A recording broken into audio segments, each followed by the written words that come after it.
Bonjour et bienvenue dans cette nouvelle émission du Rendez-vous des Futurs. Une émission évidemment pas comme les autres puisqu'elle s'inscrit dans le cadre du Festival du Rendez-vous des Futurs que nous organisons. Nous sommes donc le jeudi 6 mai 2021. Si vous nous regardez et que nous ne sommes pas le 6 mai 2021, eh bien super, ça veut dire que vous nous regardez dans la prolongation de ces émissions et nous le faisons aussi pour ça. Vous pouvez également les voir avec vos oreilles sur toutes les plateformes de podcast audio, en tout cas les meilleures. Alors, je vous présente ou pas Nils Asiosmanov. Bonjour Nils. Bonjour Éloi. Et je vous présente également Laura Plisson. Bonjour Laura. Bonjour Éloi. Laura, vous allez intervenir déjà quand vous voulez et puis vous aurez un instant chronique, un instant à vous, votre chronique. Nous allons parler aujourd'hui, alors moi j'ai une habitude assez particulière pour présenter des thèmes, des sujets. Je balance plein de mots-clés puis après on les prend, on les détricote, on en fait ce qu'on veut surtout. On va parler intelligence artificielle. AI, forcément, je mets agence intelligente. Créativité, art numérique, innovation pédagogique, robots, chatbot. On va parler finalement de plein d'autres choses, probablement aussi. Et c'est ça qui fait la beauté de ce Rendez-vous des Futurs. Pour en parler, on pourra en parler tous les trois avec Laura et Nils, mais nous allons en parler aussi avec Jean-Claude Dedin. Bonjour Jean-Claude. Bonjour. Jean-Claude Dedin, vous êtes chercheur en intelligence artificielle, vous êtes écrivain et vous êtes également cofondateur de l'Institut de l'Internet et du Multimédia. Et puis vous êtes scientifique, vous êtes compositeur, vous êtes pas mal d'autres casquettes que je salue, ces casquettes. Dominique Moulon, bonjour. Bonjour. Dominique Moulon, vous êtes critique d'art, vous êtes enseignant et curateur indépendant. Juste un mot pour qu'on soit tous clairs, la curation. Qu'est-ce qu'on entend? Qu'est-ce qu'on met derrière curation? On met derrière le fait de prendre soin, parce qu'on dit que ça vient du latin, ça vient du terme curare. Et en effet, c'est prendre soin des œuvres et des artistes. C'est en général assembler des œuvres d'un artiste ou idéalement de plusieurs, ce qui permet de faire émerger des idées, un thème, de rédiger et d'essayer de faire à ce que les œuvres dialoguent et que tout ça fasse émerger un terme que l'on génère, mais aussi on espère qu'il en émerge davantage avec le public. C'est très clair. Merci beaucoup Dominique Moulon. Nils Asiosmanov. J'ajouterais peut-être un mot-clé à curation, c'est prendre soin des œuvres, des artistes et du public, puisque c'est évidemment l'idée de permettre la meilleure rencontre possible, évidemment, entre le public et l'œuvre. Alors, on va parler de créativité algorithmique. Déjà, merci beaucoup d'être avec nous. C'est vraiment un grand plaisir. Le monde de la création, je ne vous apprends rien, vit aujourd'hui une profonde mutation de ses pratiques, avec notamment l'intelligence artificielle dont on va parler, qui devient une sorte d'assistante de création. Dominique Moulon, Jean-Claude Dedin, vous êtes des pionniers explorateurs de ce nouveau paradigme. Et on va voir avec vous si on doit parler de créativité algorithmique ou d'algorithme créatif. Alors ça commence fort, hein, attention, c'est... Alors, Dominique Moulon, vous êtes féru d'art, commissaire d'exposition, Éloi l'a dit, et vous animez notamment le MOOC digital de l'école EPSA Ville de Paris, où vous invitez régulièrement des personnalités du numérique, comme par exemple Laurence de Villers, Jean-Gabriel Ganassia ou Cédric Villani. J'ai choisi ceux-là parce que, comme par hasard, ils ont été invités. Oula, je vais y arriver. Ils sont venus en tout cas nous voir. Voilà, ils sont venus nous voir. J'aime bien la formule. Alors ma question, c'est pourquoi c'est important pour vous de faire le pont entre art, science, technologie? C'est un pont dont on parle beaucoup, c'est un pont dont on parle ici évidemment au Cube, c'est un pont qui se fait dans des grands festivals, d'autres lieux, je pense aussi à Ars Electronica Center de Linz, qui est un petit peu avec son festival le doyen des festivals, et c'est vrai que en art, je dirais qu'on a l'habitude de se poser des questions qui sont sociétales, il y a beaucoup de choses qui se passent aujourd'hui entre les arts et les sciences, en même temps c'est pas tout à fait nouveau, mais c'est vrai que le numérique n'a pu que relancer tout ça. Et c'est vrai il me semble que les artistes sont certainement, lorsqu'ils utilisent les technologies du numérique qui façonnent notre société, sans doute à plutôt une bonne place pour donner des points de vue, des angles pour observer, ou peut-être même des clés de lecture de notre société. Donc ça, moi, c'est quelque chose qui m'intéresse tout à fait, que d'observer les pratiques artistiques numériques qui souvent émerge de l'usage des technologies ou des médias sociaux ou des services ou des applications qui sont dans l'air du temps et qui façonnent nos relations. Aujourd'hui, on peut considérer que Facebook façonne nos relations, mais au même titre que tout ce qu'il y a dans notre téléphone portable, il y a de moins en moins de hasard, et tout ça est finalement relativement organisé. Et celles et ceux qui en font la critique ou l'usage, ou disons la critique au travers de l'usage, nous donnent des lectures. Et ça, je trouve que c'est tout à fait intéressant, et ça en dit beaucoup aussi sur notre société. Alors Jean-Claude Dain, vous êtes expert en intelligence artificielle, en robotique, le numérique, vous connaissez comme votre poche, vous avez dirigé une grande école du numérique, et vous intéressez particulièrement aux sciences de la complexité. Alors les sciences de la complexité, ça recouvre quoi? On va déjà un peu débroussailler certains mots-clés. C'est surtout une approche des sciences qui prend en compte le complexe, qui s'est aperçu que la réalité qui nous entoure n'est pas simple. Et que finalement, le simple, c'est une abstraction qu'on fait, vu nos capacités, nous, pauvres humains cérébrales, pour essayer de l'appréhender. Mais le monde est bien plus complexe que ça. Et donc, les sciences de la complexité essayent d'embrasser finalement un certain nombre de domaines ou de disciplines avec cette vision plus large et qui prend en compte cette complexité. Et le code, les algorithmes sont pour vous des outils qui permettent d'accéder à une meilleure simplification de la complexité. Alors, on ne cherche pas forcément à simplifier, on cherche à utiliser cette complexité. Et par exemple, dans des buts créatifs, un des paradigmes les plus utilisés, c'est s'inspirer du vivant. Ce qu'on appelle la bio-inspiration, parce que s'inspirer du vivant, c'est s'inspirer du complexe. Qu'est-ce qu'il y a de plus complexe que le vivant aujourd'hui ? Et bien sûr, il y a des systèmes, mais c'est déjà celui-là nous intéresse particulièrement. Et on peut s'apercevoir de choses qui, a priori, n'étaient pas forcément évidentes. Par exemple, que les choses intéressantes, le vivant, les systèmes complexes, en fait, sont à la frontière entre l'ordre et le chaos. On imagine souvent qu'il faut être ordonné et le chaos, c'est mal. Et donc, et au contraire, on s'aperçoit dans les sciences de la complexité que toutes les choses intéressantes qui nous fascinent un peu, comme le vivant par exemple, eh bien, évoluent, peuvent en fait apparaître et évoluer qu'à cette mince frontière qui existe entre le chaos et l'ordre. Donc il faut un petit peu des deux pour être capable d'obtenir des choses intéressantes. Alors, on l'a dit, les artistes aujourd'hui utilisent des nouveaux outils pour créer des nouvelles formes et de nouvelles expériences, on pourrait dire, numériques. Et tout ça, ça passe par un langage qui est le code. Donc, c'est une pratique qui s'est beaucoup démocratisée aujourd'hui dans la création. Mais en fait, Dominique Moulon, vous dites, mais finalement, c'est pas si nouveau que ça, le code dans la création. Alors, je dirais que ce qui n'est pas nouveau, c'est finalement la relation des arts aux sciences. Le code, en effet, a émergé plus tard, suivant l'électronique, les premiers ordinateurs. Tout ça, finalement, c'est une aventure qui naît, on le sait, à la sortie de la guerre. Mais la relation entre l'art et les sciences, elle n'est pas nouvelle. Elle n'est pas nouvelle. Il y a une sorte d'art des ingénieurs, avec le plus grand artiste des ingénieurs ou le plus grand ingénieur des artistes, Léonard de Vinci, donc Giorgio Vasari, qu'on considère aussi comme l'un des premiers historiens, nous raconte que un lion automate designé par Vinci pour accueillir François Ier avance quelques pas, ouvre son coffre et sort des fleurs de lys pour flatter le roi de France. Et en fait, on se rend compte comme ça que dans l'histoire de l'art, cette idée ou de l'histoire des techniques aussi, et on est là vraiment dans l'entre-deux, notamment avec le XVIIIe siècle. Et le XVIIIe siècle, c'est sans me concernant, je pense, le siècle des automates, avec des automates qui ont beaucoup inspiré, notamment l'automate turc, qui est un meuble, on le sait, avec un joueur d'échecs extrêmement talentueux et qui bat tout le monde.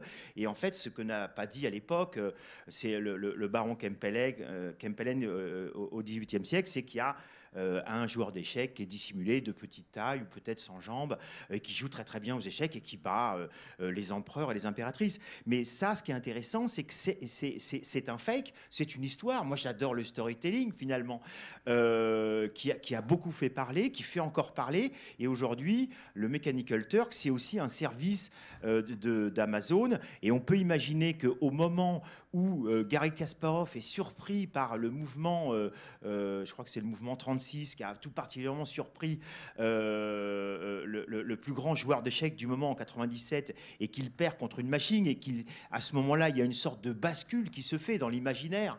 On ne peut pas imaginer que les ingénieurs, les codeurs d'IBM dans les années 90 ne connaissent pas ce mythe, cette histoire du joueur d'échecs. Donc ça, je trouve que c'est intéressant de voir que finalement, on peut aller chercher des racines assez loin, même si, en effet, il y a des technologies aujourd'hui dont on sait qu'elles n'ont émergé que dans les années 2010 et qu'elles sont aussi en train de changer le monde et que le monde continue à changer. Mais finalement, dans l'imaginaire, tout ça n'est pas si nouveau. Alors, Jean-Claude Hedin va certainement réagir à ça, mais parce qu'il connaît très très bien toute cette histoire aussi des automates, des robots, etc. Mais moi, je faisais référence, enfin, je pensais aussi à un autre aspect qui est celui, quand je parlais du code, je parlais par exemple de ce qu'on retrouve dans la musique avec le solfège. Finalement, c'est un code. Et les musiciens utilisent depuis longtemps un code symbolique, au même titre qu'un algorithme pour produire de la musique. Exactement, et finalement, si on regarde dans l'histoire du XXe siècle, il y a beaucoup de relations entre des grands artistes comme John Cage ou comme François Morlet, français, qui vont finalement concevoir des œuvres avec comme ça une façon de penser, pas forcément par l'algorithme, pas forcément par la machine, mais en tout cas avec une forme de composition qui est, on va dire, procédurale. Et le terme procédural, en général, la procédure, c'est plutôt quelque chose qu'on utilise avec les machines, avec les ordinateurs, avec les algorithmes. Mais finalement, c'est cette idée comme ça que l'on puisse, même chez Vasarely, par exemple, il y a un travail qui est au plus proche des mathématiques, au plus proche de la géométrie. Et la composition en peinture, c'est exactement pour moi la même chose que le solfège en musique. Finalement, ça nous dit que les nombres dans l'art, dans l'architecture, avec la Grèce antique, sont là depuis toujours. Et le fait que les machines aujourd'hui calculent des nombres de plus en plus vite, tellement vite aujourd'hui que c'est ce qui nous fascine, ça nous ouvre d'autres portes. Mais disons que ça les ouvre plus grands. Elles étaient déjà ouvertes. Jean-Claude Hedin, oui, vous voulez peut-être rebondir, réagir avant de parler plus spécifiquement de quelque chose qui vous occupe actuellement. Je dirais même, avant John Cage et les autres, Mozart avait utilisé un système simple de tirage au sort avec des dés dans des grilles préparées à l'avance de partitions préécrites pour créer d'une façon quasi automatique des pièces musicales. L'Oulipo musical, quoi. Donc c'est une histoire très ancienne.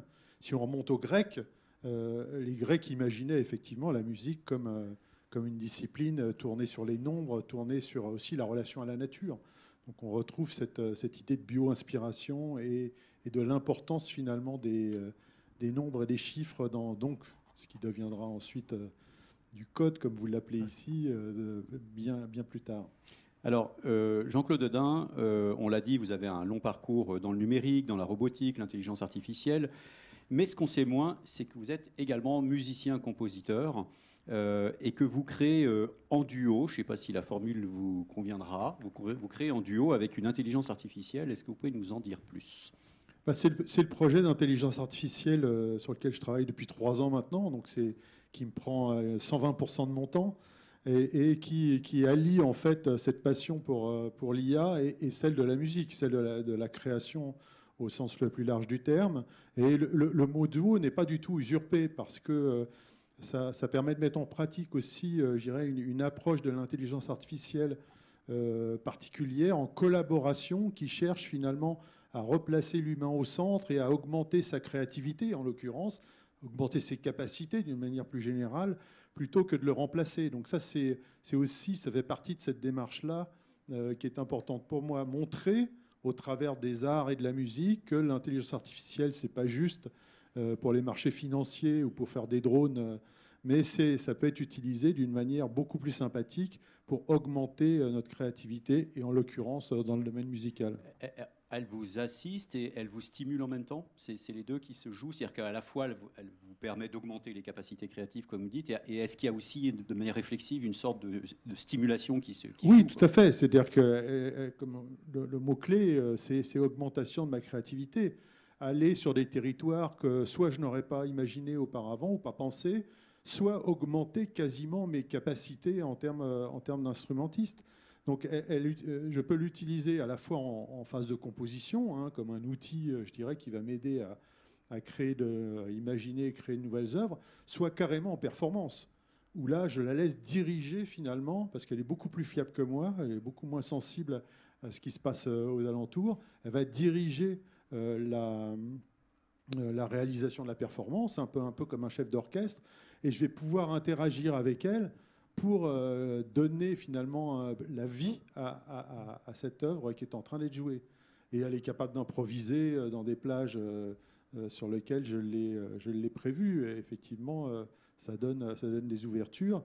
Et avec cette idée que beaucoup de travaux aujourd'hui en IA, en musique, cherchent à faire de la génération, en fait, de la génération de nouvelles pièces musicales, plus ou moins copiées, à partir de datasets de grands compositeurs. Moi, ce qui m'intéresse plus, c'est d'avoir une IA qui va réagir au monde qui l'entoure. Hein, on a parlé de robotique, c'est-à-dire qu'il va écouter finalement et regarder ce qui est en train de se passer pour jouer sur les paramètres de la performance. Hein. Comme un instrumentiste, d'ailleurs, le ferait naturellement. Hein. Son jeu va être différent en fonction de la salle, du public, de l'instant, de ce qui est en train de se passer. Ça veut dire qu'elle a des capteurs. Enfin, qu'est-ce qu'elle capte du coup de son environnement? Comment ça se passe? Alors pour l'instant, je travaille essentiellement sur le son. Hein, être capable pour que l'IA n'ait pas simplement le son qu'elle génère, mais aussi en retour l'ambiance qui est générale pendant la performance. Mais plus tard, on peut tout à fait imaginer d'adjoindre d'autres sens, la vision de ce qui est en train de se passer et bien d'autres choses. Je me demande si on n'a pas une vidéo en régie et qu'on me fasse un signe si on n'en a pas. On a une petite vidéo, j'aimerais bien qu'on voit une petite vidéo et après on passera à la chronique de Laura.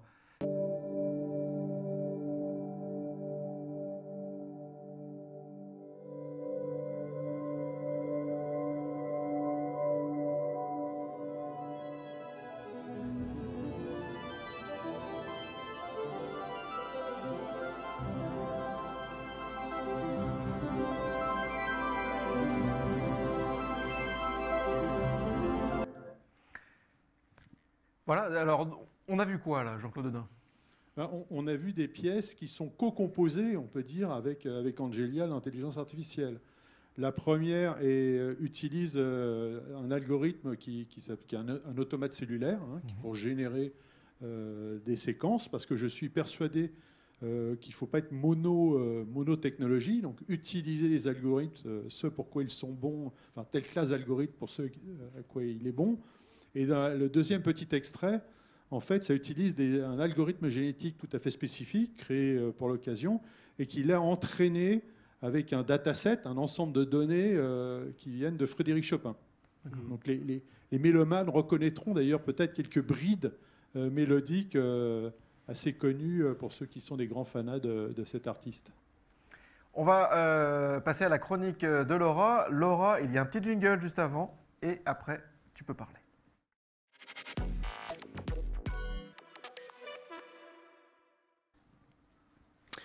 Merci beaucoup Éloi. Alors oui, aujourd'hui je vais vous présenter une chronique dans un contexte un peu particulier, puisqu'aujourd'hui je ne serai que la porte-parole du texte qui m'a été remarquablement rédigé et envoyé, le texte d'Axel Fried, que je remercie beaucoup pour son travail, parce que voilà, je voudrais vous présenter son propos et son regard aussi un peu qu'il a sur la question notamment la question de l'intelligence artificielle. Il y a donc ce qu'on dit sur l'intelligence artificielle. Il y a aussi ce que l'intelligence artificielle dit de nous, de notre humanité, de nos interrogations, de nos espoirs aussi. De notre désir plus ou moins assumé de voir certains aspects de la vie simplifiés, de voir certaines décisions personnelles ou collectives déléguées à la fiabilité mathématique des algorithmes. Aussi, il y a une crainte existentielle latente. celle de voir le primat de l'humanité sur les autres espèces remise en cause par les machines, dont l'intelligence est chaque année plus performante, l'empathie artificielle plus convaincante et la créativité computationnelle toujours plus crédible. Des qualités humaines, en somme, mais artificielles. Enfin, il y a ces vieux mythes qui ressortent, les prophéties qu'on réactive pour parler de choses dont on peine à appréhender la totalité des enjeux. Dès 1964, Norbert Wiener place la cybernétique sous le signe du golem. Plus tard viendront les HAL 9000 et Terminator qu'on connaît. Derrière ces histoires, la crainte ancestrale de voir la créature se retourner contre son créateur.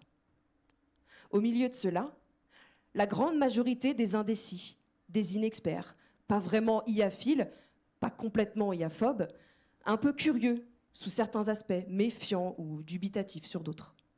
Et enfin, un peu à l'écart de tout ça, on trouve quelques chercheurs, des scientifiques, des artistes, des bidouilleurs, des amateurs aussi, moins intéressés par les querelles de paroisse que d'ouvrir les fameuses boîtes noires de l'intelligence artificielle, dans le but de les comprendre et de se les approprier.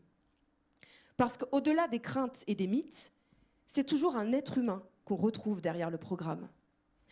Et dans les mains de certains artistes, le code peut devenir une matrice créative, puissante, et l'intelligence artificielle un outil créatif remarquable, autogénératif, et capable de produire infiniment des images nouvelles, inédites au regard de notre sensibilité humaine.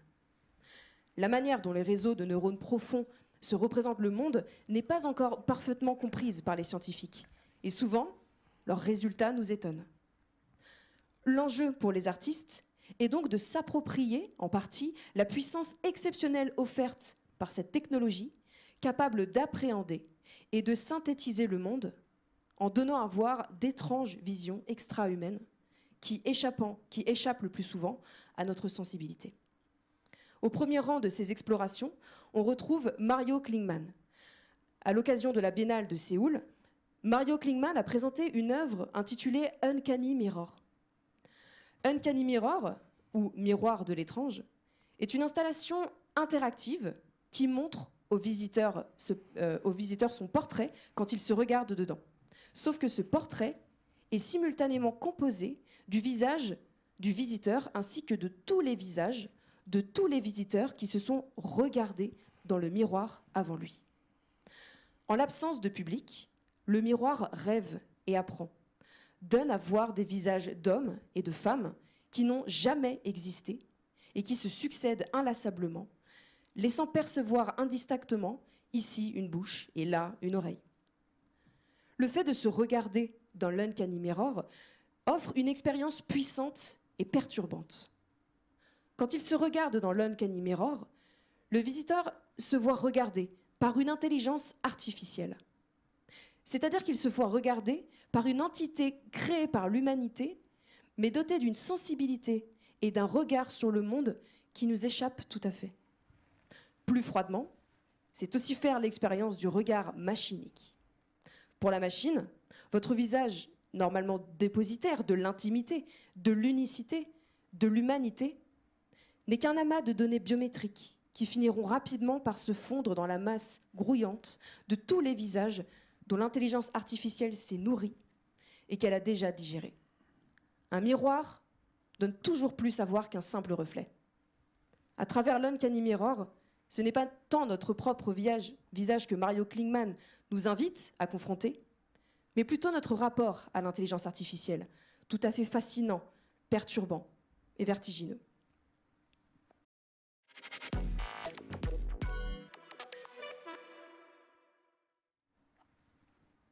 Nils Sazosmanov. Alors ce vertigineux dont vient de parler Laura, on aurait bien aimé passer l'après-midi avec vous à l'explorer. Moi, j'ai plein de mots-clés que j'avais envie d'explorer avec vous.